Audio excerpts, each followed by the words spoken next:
చాలా అద్భుతంగా సాగుతోంది. ప్రజల్లో ఉత్తేజం, విశ్వాసం, ఆవేశం, ఆనందం అన్నీ కూడా ఆకాశం అంచులు తాకుతున్నట్టుగా ఉంది.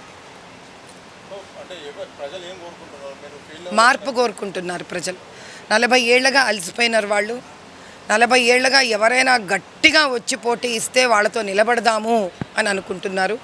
ఈసారి అలాంటి పోటీ కనిపించడంతో వాళ్ళు చాలా ధైర్యంగా, నిర్భయంగా బయటికి వచ్చి వాళ్ళు ఓటేద్దాము అని ఉత్సాహంగా ఉన్నారు.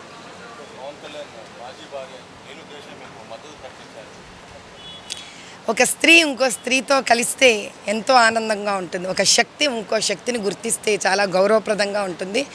మీ ఛానల్ ద్వారా ఆవిడికి నేను నమస్కారం తెలుపుకుంటూ చాలా సంతోషాన్ని వ్యక్తపరుస్తున్నాను.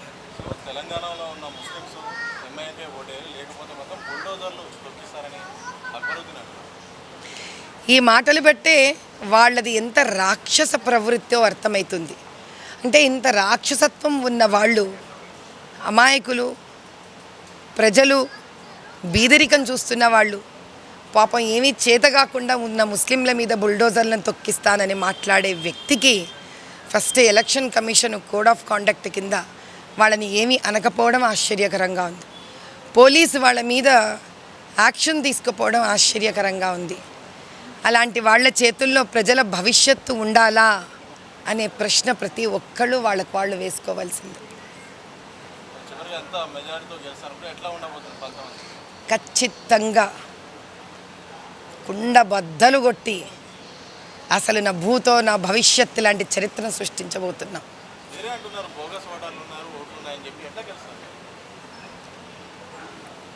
గెలుపు అనేది ఇటువంటి ఒక యుద్ధం.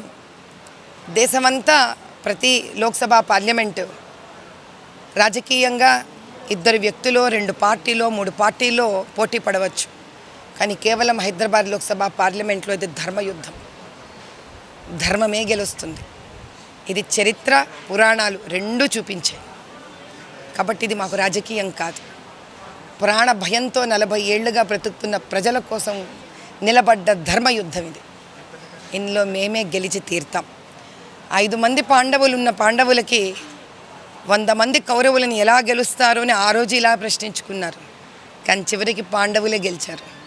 అలా మేమే గెలుస్తాం. బీజేపీనే గెలుస్తుంది. కమలం పువ్వుకే గుర్తుకే ఓటేస్తారు అందరూ. ఇది నా దృఢ విశ్వాసం.